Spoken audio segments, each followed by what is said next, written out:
विद्यार्थी मित्रांनो, आज आपण या भागामध्ये इयत्ता 1ली ते 4थीसाठी प्रज्ञाशोध परीक्षेसाठी आवश्यक असणारी माहिती या भागात पाहणार आहोत. यामध्ये वार, मराठी, इंग्रजी महिने, पिल्लूदर्शक शब्द, वचन, लिंग, राजा, घरदर्शक शब्द इत्यादी माहिती पाहणार आहोत. तर चला पाहूयात. मराठी महिने पहिल्यांदा चैत्र, वैशाख, ज्येष्ठ, आषाढ, श्रावण, भाद्रपद, आश्विन, कार्तिक, मार्गशीर्ष, पौष, माघ आणि फाल्गुन असे एकूण 12 मराठी महिने आहेत. यामध्ये चैत्र पासून भाद्रपद महिन्यापर्यंत प्रत्येक महिन्याचे 31 दिवस असतात. यामध्ये फक्त अपवाद चैत्र हा महिना आहे. चैत्र महिन्याचे 30 किंवा 31 दिवस असतात. तर आश्विनपासून फाल्गुनपर्यंतच्या 6 महिन्यामध्ये प्रत्येक महिन्याचे 30 दिवस असतात. आता पहा आठवड्याचे वार. रविवार, सोमवार, मंगळवार, बुधवार, गुरुवार, शुक्रवार आणि शनिवार असे एकूण आठवड्याचे 7 वार असतात.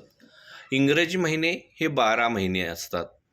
तर पहा, पहिला महिना जानेवारी, फेब्रुवारी, मार्च, एप्रिल, मे, जून, जुलै, ऑगस्ट, सप्टेंबर, ऑक्टोबर, नोव्हेंबर आणि डिसेंबर. यामध्ये फेब्रुवारी हा महिना 28 दिवसांचा असतो, तर तो लीप वर्षामध्ये 29 दिवसाचा असतो. बाकीचे महिने जानेवारी 31, मार्च 31, मे 31, जुलै आणि ऑगस्ट 31 आणि ऑक्टोबर आणि डिसेंबर हे 31 दिवसाचे असतात. तर एप्रिल, जून, सप्टेंबर आणि नोव्हेंबर हे 30 दिवसांचे असतात. यानंतर पहा, थोरांच्या महत्त्वाच्या ज्या घोषणा आहेत त्या पाहूयात. आराम हराम है ही पंडित नेहरू यांची घोषणा. चले जाओ महात्मा गांधी. जय जवान जय किसान ही लाल बहादूर शास्त्री यांची घोषणा आहे. मेरी झांसी नहीं दूंगी ही राणी लक्ष्मीबाई यांची घोषणा. तुम मुझे खून दो मैं तुम्हें आझादी दूंगा ही सुभाषचंद्र बोस यांची घोषणा. स्वराज्य हा माझा जन्मसिद्ध हक्क आहे आणि तो मी मिळवणारच ही घोषणा लोकमान्य टिळक यांची आहे. त्याचबरोबर तुम्ही आणि तुमचे कुटुंब यामधले नातेसंबंध पहा. तुम्ही तुमच्या आईवडिलांचा कोण आहात, तर मुलगा किंवा मुलगी. आईची आई असते ती तुमची कोण असते? आजी असते. आईचे वडील आजोबा. आईचा भाऊ मामा. आईची बहीण मावशी. मामाची बायको मामी. मामाचा मुलगा मामे भाऊ. मामाची मुलगी मामे बहीण. वडिलांची आई आजी. वडिलांचे वडील हे आजोबा असतात. वडिलांचा भाऊ हे तुमचे काका असतात. वडिलांची बहीण ही तुमची आत्या असते. काकांची बायको काकी. काकांचा मुलगा चुलत भाऊ आणि काकांची मुलगी ही तुमची चुलत बहीण असते. या नातेसंबंधाचा वेळोवेळी तुमच्या घरी आईवडिलांना, आजी आजोबांना विचारत चला आणि हे नातेसंबंध आणि यावरचे प्रश्न येतात याचे दृढीकरण करा. आता पहा, आपण वेगवेगळ्या चवी पाहत असतो. यामध्ये गोड, कडू, खारट, तुरट, आंबट, तिखट या चवी आपण पाहतो. यामध्ये गोड आंबा असतो, कारले कडू असते, मीठ खारट असते, आवळा हा तुरट असतो, लिंबू आंबट असतो आणि तिखट ही काही चव नाही. तर पहा, हे चवीचे भाग हे तुम्ही लक्षात ठेवा.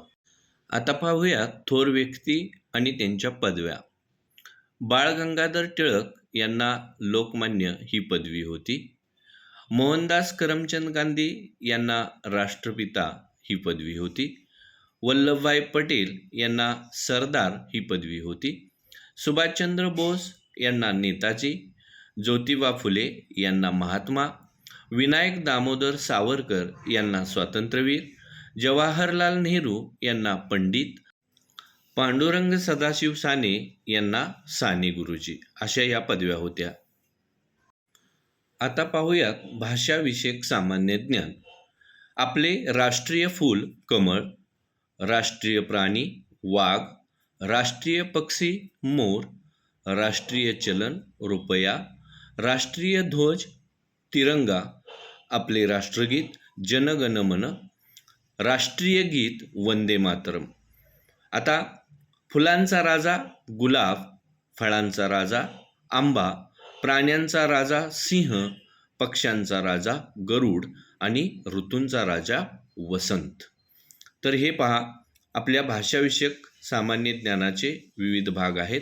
यामध्ये लक्षात ठेवा की आपले जे राष्ट्रीय गीत आहे ते वंदे मातरम आहे आणि राष्ट्रगीत आहे ते जनगण मन हे आहे.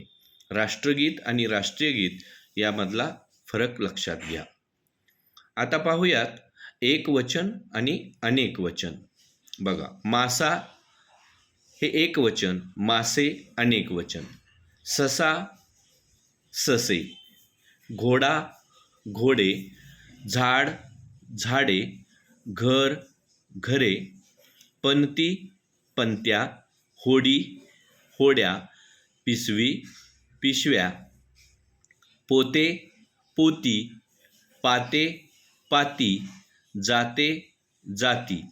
आता काही शब्दांचे अनेक वचन आहे तेच राहते.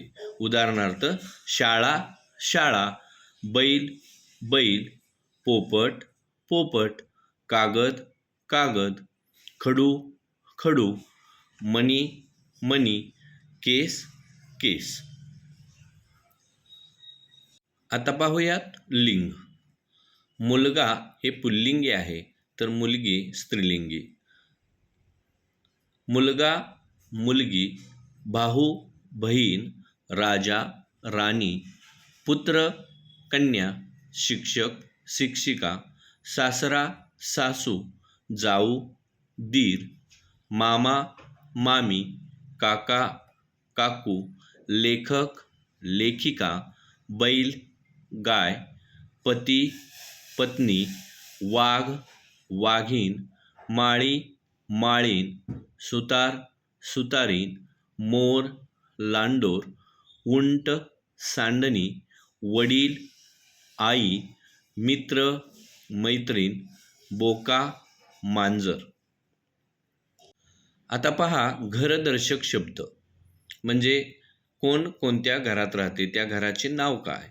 तर बघा, पक्ष्याचे घरटे, मांजराचे घर, गाईचा गोठा, कुत्रा घर, कावळा घरटे, कोंबडी खुराडे, घोडा तबेला, उंदीर बीळ, माणूस घर, मुंगी वारूळ, पोपट ढोली, मासा पाणी, कोळी जाळे, वाघ गुहा, चिमणी घरटे, मधमाशी पोळे. यामध्ये बघा घर कुणाकुणाचं असतं पहा. माणसाचं घर असतं, कुत्र्याचं घर असतं, मांजराचं घर असतं. घरटे कुणाकुणाचे असते, चिमणीचे घरटे असते, पक्ष्याचे घरटे असते, कावळ्याचे घरटे असते. तर याही गोष्टी तुम्ही लक्षात ठेवा.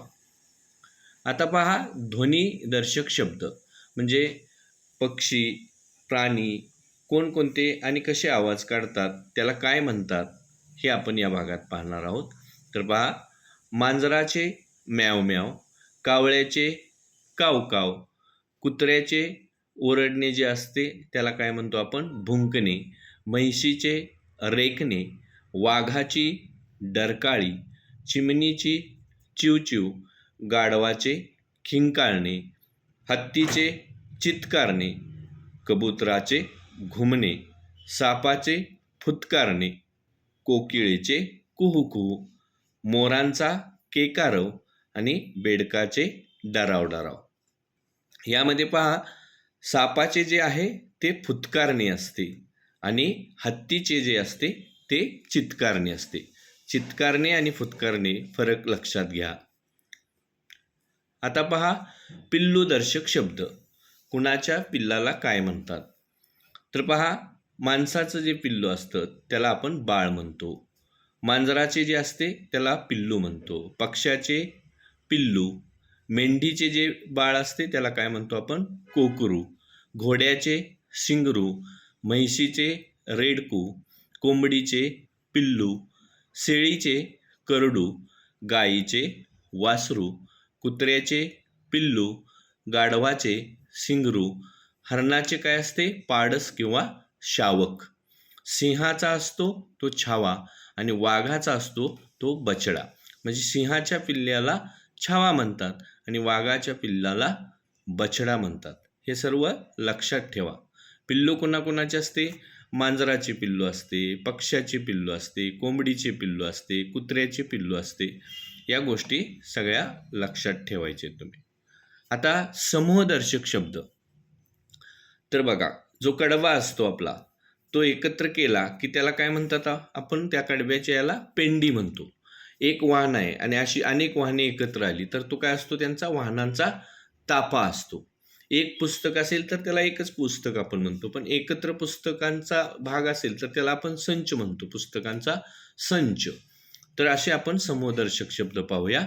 कडब्याची पेंढी, वाहनांचा ताफा, पुस्तकांचा संच. मुलांचा घोळका, पक्ष्यांचा थवा. भाजीची जुडी, ऊसाची मोळी. फुलांचा गुच्छ, गायींचा कळप. केसांचा पुंजका, किल्ल्यांचा जुडगा. गवताची पेंढी, आंब्याची अढी.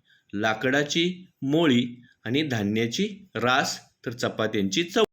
विद्यार्थी मित्रांनो, तुम्हाला प्रज्ञाशोध परीक्षेसाठी विशेष करून 1ली ते 4थीच्या मुलांच्यासाठी ही माहिती खूप महत्त्वाची असून पुन्हा पुन्हा हा व्हिडिओ पहा. यातील माहिती लक्षपूर्वक ऐका आणि स्क्रीनशॉट घेऊन त्याच्या नोट्स तुमच्या वहीमध्ये वळणदार अक्षरात लिहा, पाठांतर करा. धन्यवाद. तुम्हाला परीक्षेसाठी शुभेच्छा.